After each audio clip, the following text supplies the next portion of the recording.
make buttermilk pancakes. These are so fluffy and so light, yet sweet and just glorious. You're gonna love them. Let me share with you what you need for this recipe. For the pancakes, you only need a few ingredients and they're probably all in your refrigerator or your pantry. So let me show you. Okay, you need some all-purpose flour, some melted unsalted butter, some sugar, baking powder, baking soda, and a little bit of salt, 1 egg, and of course some buttermilk.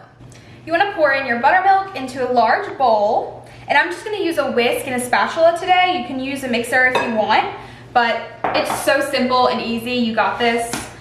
1 egg, perfect. And I'm just gonna whisk this until it's all combined, and then we're gonna add our dry ingredients.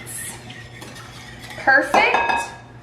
All right, now onto the dry ingredients. We're gonna add the flour, baking soda, baking powder, and salt, and wait on the sugar. So let's pour these in. And I'm just gonna switch over to a spatula to just fold these in so we can incorporate it. One thing to do, to make sure you can do to get fluffy pancakes, is to not over mix. So you wanna just fold the ingredients in like this, really lightly until they're all combined. Definitely do not use your whisk. And just do this until it's all combined. This is coming together so well. You're gonna be able to see a lot of air bubbles and just pockets in this batter, which is exactly what we're looking for. So make sure you're not squishing all of that out because we definitely need it. Now what we're gonna do is just pour in the sugar and the melted butter, and you wanna make sure that you're using unsalted butter. Pour that in, and same thing, just lightly incorporate this, and then we're gonna head over to the stove.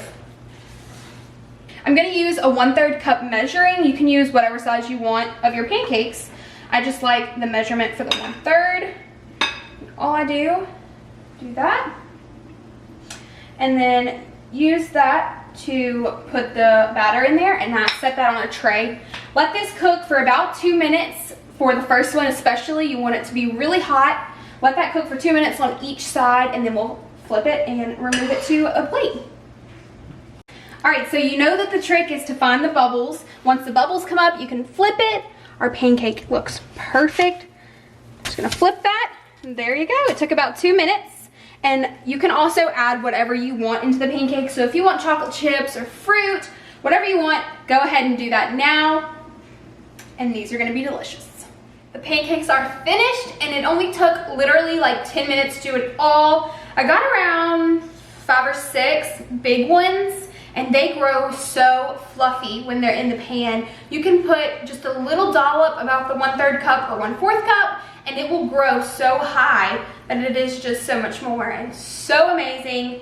We gotta taste this. All right, so the top one is a little bit lighter.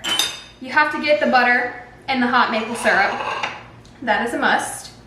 I'm just gonna pour that on there. Oh my gosh, guys, look at this. I just want y'all to look at how fluffy and airy these look. I mean, they have so much height and are beautiful. This one has chocolate chips in it for Zach. He loves adding chocolate chips to his pancakes, so I thought I'd do that for him. So we have some hot maple syrup and butter on these pancakes, and now it's time to dig in. These are they're lightly sweetened, and so it is just perfect to have with some maple syrup. Wow.